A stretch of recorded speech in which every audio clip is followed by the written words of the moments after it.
जय हिंद। इस वीडियो में बात करेंगे क्लास 12th के फिजिक्स चैप्टर 1 के कुछ न्यूमेरिकल्स शुरू करने से पहले कुछ आंकिक मान देख लेते हैं। पहला है इलेक्ट्रॉन का द्रव्यमान। 9 × 10⁻³ किलोग्राम होता है। दूसरा, प्रोटॉन का द्रव्यमान 1.7 × 10⁻27 किलोग्राम होता है। तीसरा, अल्फा कण का द्रव्यमान 6.6 × 10⁻27 kg होता है। इलेक्ट्रॉन का आवेश -1.6 × 10⁻19 कूलाम होता है। पांचवा, प्रोटॉन का आवेश 1.6 × 10⁻19 कूलाम आवेश होता है। इलेक्ट्रॉन माइनस में होता है, प्रोटॉन प्लस में होता है और दोनों के मान बराबर होते हैं। अल्फा कण का आवेश, प्रोटॉन, एक अल्फा कण में 2 प्रोटॉन होते हैं, इसलिए इसका मान इससे 2 गुना हो गया, 16 दूनी 32, तो यही 3.2 × 10⁻19 कूलाम। एप्सिलॉन का मान 8.85 × 10⁻12 कूलाम स्क्वायर प्रति न्यूटन मीटर स्क्वायर होता है। आठवां, 1/4 एप्सिलॉन नॉट का मान 9 × 10⁻9 न्यूटन मीटर स्क्वायर प्रति कूलाम स्क्वायर होता है। नौवां है गुरुत्वीय नियतांक G 6.7 × 10⁻11 न्यूटन मीटर स्क्वायर प्रति किलोग्राम स्क्वायर होता है। 10वां है 1 एंगस्ट्रॉन्ग में 10⁻10 मीटर होते हैं। एक माइक्रो में 10⁻6 होती है। इसके आगे कूलाम जुड़ा हो तो यहाँ कूलाम लिख लेंगे। दूरी के लिए माइक्रोमीटर की जगह माइक्रोन लिखते हैं, और बाकी किसी के लिए जैसे माइक्रो केजी है 10⁻6 kg हो जाएगा। 12वां है गुरुत्वीय त्वरण 9.8 मीटर प्रति सेकंड स्क्वायर। पहला प्रश्न दिया गया है, इलेक्ट्रॉन पर 1.6 × 10⁻19 कूलाम ऋण आवेश होता है। अल्फा कण पर कितना आवेश होगा? तो एक अल्फा कण बराबर 2 प्रोटॉन तथा 2 न्यूट्रॉन। न्यूट्रॉन पर कोई आवेश नहीं होता है, और एक प्रोटॉन पर हमें पता है कि 1.6 × 10⁻19 कूलाम आवेश होता है। प्रोटॉन तथा इलेक्ट्रॉन दोनों का आवेश बराबर होता है, और इलेक्ट्रॉन में माइनस में होता है और प्रोटॉन में प्लस में होता है। एक अल्फा में 2 प्रोटॉन है तो 2 प्रोटॉन का आवेश आएगा, तो एक अल्फा का कुल आवेश बराबर 2 × 1.6 × 10⁻19 कूलाम अल्फा पर। तो इसका जब गुणा करेंगे तो 16 दूनी 32, यानी 1 अंक पे दशमलव है तो 1 अंक पर दशमलव लगा देंगे, × 10⁻19 कूलाम। हमारा ये आंसर हो जाएगा। दूसरा प्रश्न है, एक चालक पर 1 कूलाम का ऋण आवेश है, इस पर समान अवस्था पर कितने इलेक्ट्रॉन अधिक हैं? तो एक कोई चालक तार ये हमने ले लिया, इस पर 1 कूलाम का ऋण आवेश है, तो मतलब इलेक्ट्रॉन इस पर आ गए हैं, उन इलेक्ट्रॉनों की संख्या ज्ञात करनी है। तो हमने आवेश की क्वांटम प्रकृति पढ़ी है, Q बराबर N होता है। तो N इलेक्ट्रॉनों की संख्या है,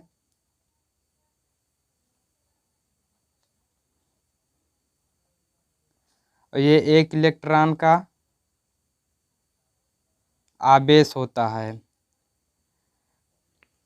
हमें ये कूलाम दे रखा है क्यों कि 1 कूलाम का आवेश है, तब हम इसका मान रख देंगे। तो 1 कूलाम = N की हमें ज्ञात ही करना है, और E यानी एक इलेक्ट्रॉन का आवेश 1.6 × 10⁻19 होता है। इस पार गुणा कर रहा है, इस पार आएगा तो भाग करेगा। तो N = 1/1.6 × 10⁻19। तीसरा प्रश्न है, एक चालक पर 2.4 × 10⁻18 कूलाम धन आवेश है, इस चालक पर कितने इलेक्ट्रॉन अधिक या कमी होगी। तो क्यू बराबर दिया है 2.4 इंटू 10⁻18 कूलाम, और एक इलेक्ट्रॉन का आवेश होता है 1.6 इंटू 10⁻19 कूलाम, और हमें यह ज्ञात करना है। हमें पता है क्यू बराबर एन नी, तो एन बराबर क्यू अपान ई हो जाएगा। ये इस पार गुणा कर रहा है, इस पार आएगा तो भाग करेगा। तो ये हम इसका मान रख लेते हैं, क्यू बराबर है 2.4 इंटू 10⁻18 अपान एक इलेक्ट्रॉन का आवेश है 1.6 इंटू 10⁻19 कूलाम। ये -19 है, ऊपर जाएगा तो प्लस हो जाएगा, और जब +19 में से 18 जाएंगे तो यहाँ पर +1 बचेगा। 24 इंटू 10, तो ये 24 हो जाएगा, दशमलव हट जाएगा। फिर ऊपर नीचे जब 10 से गुणा करेंगे तो ये 16 हो जाएगा, और ये 240, तो 240/16 हो जाएगा। तो 16 एकम 16, यहाँ बचा 16 4 20 4 8, यानी 8 बचा। ये 80 हो गया, 16 पंचे 80, 15 इलेक्ट्रॉन आया। अब इसमें पूछ रहा अधिकता या कमी होगी, तो इसका जवाब हमें यहीं से मिलना है। तो ये कह रहा है धन आवेश है, धन आवेश है यानी प्रोटॉनों की संख्या ज़्यादा है। प्रोटॉनों की संख्या ज़्यादा है तो इलेक्ट्रॉनों की संख्या में कम होगी, तो ये 15 इलेक्ट्रॉन की कमी हो गई। पांचवा प्रश्न है 7 नाइट्रोजन 14, ये इसका परमाणु क्रमांक है, ये इसका भार है। नाभिक पर कूलाम में आवेश की गणना कीजिए। तो इसका नाभिक में जो होता है प्रोटॉन और न्यूट्रॉन होता है, और इलेक्ट्रॉन इसके चारों ओर चक्कर लगाते रहते हैं। तो नाभिक में आवेश पूछ रहा है, तो न्यूट्रॉन का आवेश 0 होता है, और प्रोटॉन का आवेश हमें ज्ञात करना है। तो ये जो इसका परमाणु क्रमांक है, परमाणु क्रमांक, और जिसे हम Z से प्रदर्शित करते हैं, बराबर होता है इलेक्ट्रॉनों की संख्या बराबर प्रोटॉनों की संख्या। ये तीनों बराबर होते हैं, मतलब इसके नाभिक में 7 प्रोटॉन होंगे, और इसके चारों ओर 7 इलेक्ट्रॉन होंगे। तो प्रथम कोष में 2 इलेक्ट्रॉन हो गए, बाकी द्वितीय कोष में 5 इलेक्ट्रॉन हो गए। नाभिक में पूछ रहा है, तो नाभिक में ये 7 प्रोटॉन का आवेश इसमें होगा। अगर ये नाभिक की जगह परमाणु पर पूछता तो 0 हो जाता, क्योंकि 7 प्रोटॉन का आवेश नाभिक में है और 7 प्रोटॉन का आवेश इनके कोषों पे है, तो इसलिए इनका आवेश 0 हो जाता। तो नाभिक का पूछ रखा है, तो नाभिक में 7 प्रोटॉन है, तो नाभिक पर कुल आवेश 7 प्रोटॉनों का आवेश आएगा। नाभिक का कुल आवेश 7 प्रोटॉन, और एक प्रोटॉन का आवेश होता है 1.6 इंटू 10⁻19 कूलाम।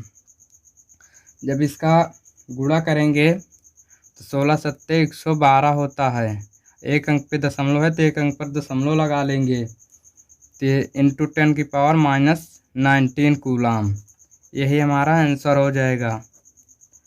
उसके बाद है एक चालक पर 500 इलेक्ट्रॉन की कमी है, यानी कोई चालक है, ये मान लीजिए इस पर 500 इलेक्ट्रॉन निकाल लिए गए हैं, तभी तो कमी आएगी, यानी उस पर धन आवेश है।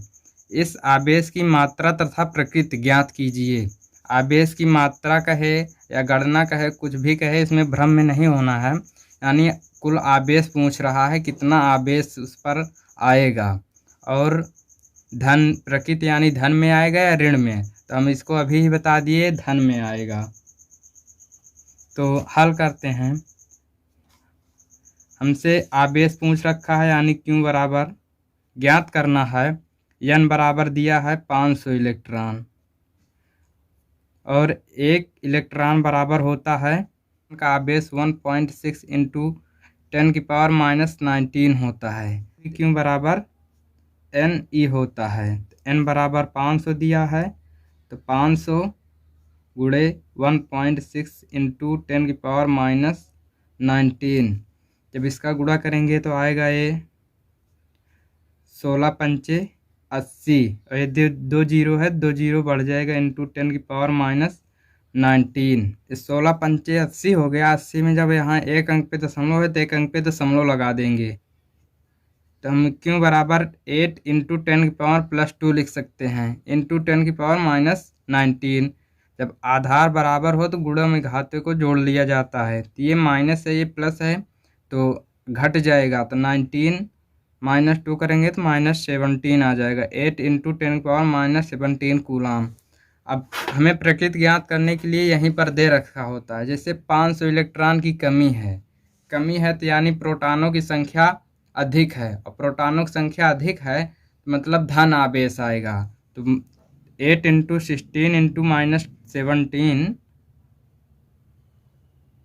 कूलाम धन आवेश होगा।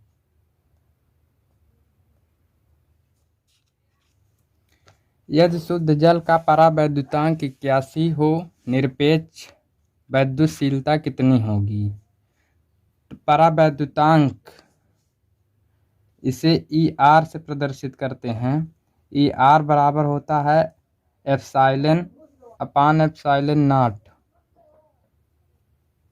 तो एप्सिलॉन नॉट का मान हमें पता है। ER यानी परावैद्युतांक। परावैद्युतांक हमें दिया है 81 बराबर हमें निरपेक्ष यानी इसकी विद्युतशीलता ज्ञात करनी है, तो इसे हम एप्सिलॉन ही लिख लेते हैं।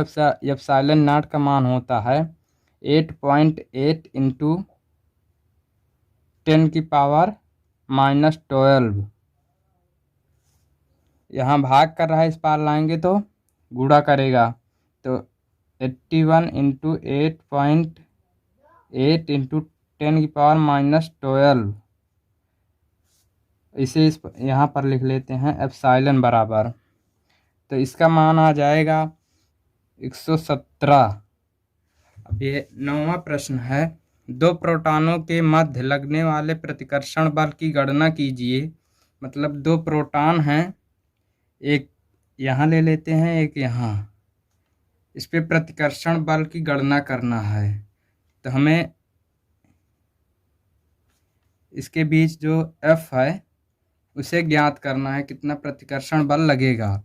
जबकि इनके बीच की दूरी, ये बीच की दूरी दे रखी है 4 इंटू 10⁻−15 मीटर है। तो हल करते हैं, हमें F ज्ञात करना है और दो प्रोटॉन, और हमें पता है एक प्रोटॉन का आवेश होता है 1.6 इंटू 10⁻−19 कूलाम। तो मतलब इस वाले प्रोटॉन और ये वाले प्रोटॉन दोनों का आवेश 1.6 इंटू 10⁻−19 1/6 इंटू 10⁻−19 होगा, और बीच की दूरी R दे रखी है 4 इंटू 10⁻−15। तो हम इसे कूलाम के नियम से हल करते हैं, तो F बराबर 1/4 pi epsilon not into Q1 Q2 upon R² हो गए। तो हमें F ज्ञात ही करना है, और 1.4 एप्सिलॉन का मान 9 इंटू 10⁹ होता है। क्यों का मान ये हमें दे ही रखा है, ये प्रोटॉन है, ये भी एक प्रोटॉन है, तो एक प्रोटॉन का आवेश जो होगा इसका भी आवेश होगा। तो क्यों का मान आ गया 1.6 इंटू 10⁻−19 इंटू 1.6 इंटू 10⁻−19 अपान 4 इंटू 10⁻−15। इसका स्क्वायर करेंगे तो ये 2 बार हो जाएगा, 4 इंटू 10⁻−15। ठीक, ये 4 से काटेंगे 0.4 आ जाएगा, और इस वाले 4 से इसे काटेंगे तो 0.4 आ जाएगा। तो इसे 4 का गुणा करेंगे तो 0.16 इंटू 10⁻−19 ये गुणा में है, तो घातों के जोड़ लेंगे तो ये आ जाएगा 38। ये नीचे माइनस में ऊपर जाएगा तो प्लस में हो जाएगा। 10 की पावर 15 है, 15 ये 13 हो गया। यानी कि ये प्लस में है, ये प्लस में है, तो 13 प्लस 9 39 हो जाएगा। और 38 में से 39 जाएंगे तो प्लस का 1 बचेगा। तो 9 इंटू 0.16 इंटू 10, जब इसका गुणा करेंगे तो 16 नहीं है 144 हो गया। 10 का गुणा करेंगे तो ये इतना आ जाएगा। 2 अंक के बाद 0 लगा देंगे तो हमारा कुल बल आया 14.4 न्यूटन। एक 92 यूरेनियम 238 परमाणु अल्फा कण उत्सर्जित करता है। यदि किसी क्षण एक अल्फा कण विघटित परमाणु के केंद्र से 9 × 10⁻⁻15 मीटर की दूरी पर हो तो अल्फा कण पर कितना बल कार्यरत होगा। हम इसे सबसे पहले इस प्रश्न को समझते हैं। एक यूरेनियम मान लेते हैं, ये यूरेनियम है, ये 92 इसका परमाणु क्रमांक है यानी Z। इसमें इलेक्ट्रॉनों की संख्या और प्रोटॉनों की संख्या बराबर होगी। तो 92 ही इसमें प्रोटॉन होंगे और इलेक्ट्रॉन भी उतने होंगे। तो एक अल्फा कण में 2 प्रोटॉन होते हैं। तो ये मान लीजिए कोई यूरेनियम है, इससे एक अल्फा कण यानी अल्फा कण यहाँ से निकल कर विघटित होगा यानी दूर जाएगा। ठीक, किसी क्षण विघटित परमाणु केंद्र से दूर, उसके बीच की दूरी 9.10⁻⁻15 है। तो इसे फिर से बनाते हैं। जैसे ये यूरेनियम है, इसमें से जब एक अल्फा कण निकला और 9 × 10⁻⁻15 मीटर दूरी पर विघटित होकर पहुंच गया, तो बल कितना होगा। हम कूलॉम के नियम का प्रयोग करते हैं। तो 1/4 पाई एप्सिलॉन 0 Q1 Q2 अपान R²। और हमें प्रश्न में दिया गया है Q1 नहीं दिया गया है, Q1 भी ज्ञात करना है, Q2 भी ज्ञात करना है, और R बराबर दिया गया है 9 × 10⁻⁻15। तो सबसे पहले हम Q1 Q2 को ज्ञात करेंगे, तभी हम इसके बल को ज्ञात कर सकते हैं। तो Q1 Q2 ज्ञात करने के लिए इसका सूत्र होता है Q बराबर N × E। तो एक इलेक्ट्रॉन का आवेश हमें पता है और इलेक्ट्रॉनों की संख्या यहाँ पर है। तो यहाँ पहले 92 था, तो एक 92 में से एक अल्फा कण जब विघटित होगा तो उस एक अल्फा कण में 2 प्रोटॉन होते हैं और प्लस 2 न्यूट्रॉन होते हैं। तो इसमें से 2 प्रोटॉन और 2 न्यूट्रॉन निकल कर यहाँ पर आ जाएंगे। तो मतलब इस पर 2 प्रोटॉन का आवेश होगा और इस पर ये 92 था, यहाँ पर 92 था पहले, और 2 इसमें से निकल गया तो 2 प्रोटॉनों की कमी हो जाएगी। तो यहाँ पर 2 प्रोटॉन की जब कमी होगी तो 90 हो जाएगा। तो पहला हो जाएगा N1 बराबर N की संख्या हमें कितनी मिल गई 19। Q1 is equal 90 × 1.6 × 10⁻⁻19। Q2 बराबर यहाँ पर 2 प्रोटॉन है तो 2 × 1.6 × 10⁻⁻19।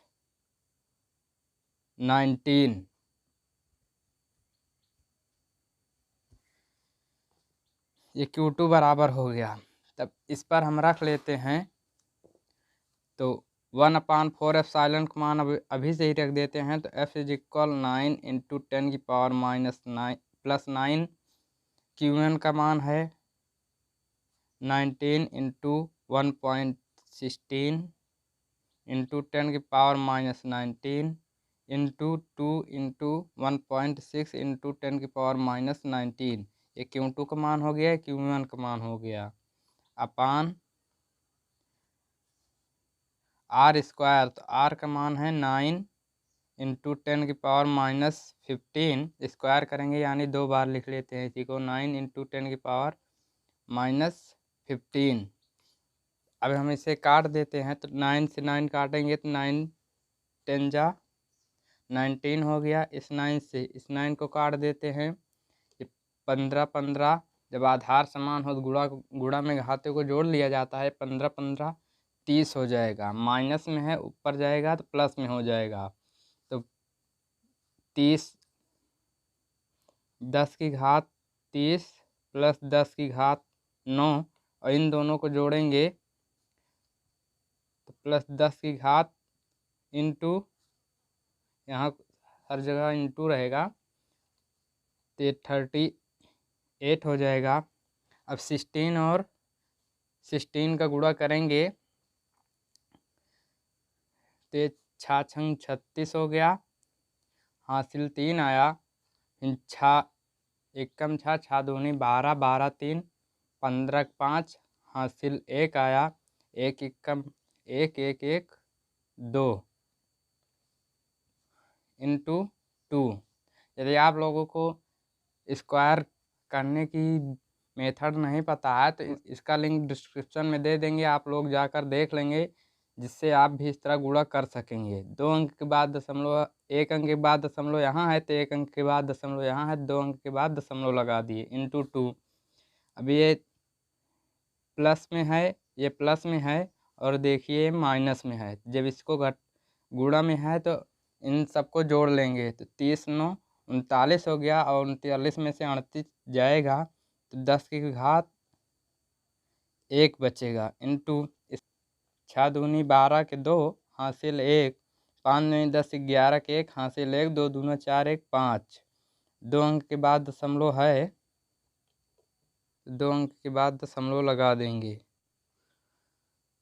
यहाँ पर ये 1 10 छूट गया है तो यहाँ पर भी इसे इंक्लूड कर लेते हैं तो यहाँ पर भी 10 हो जाएगा।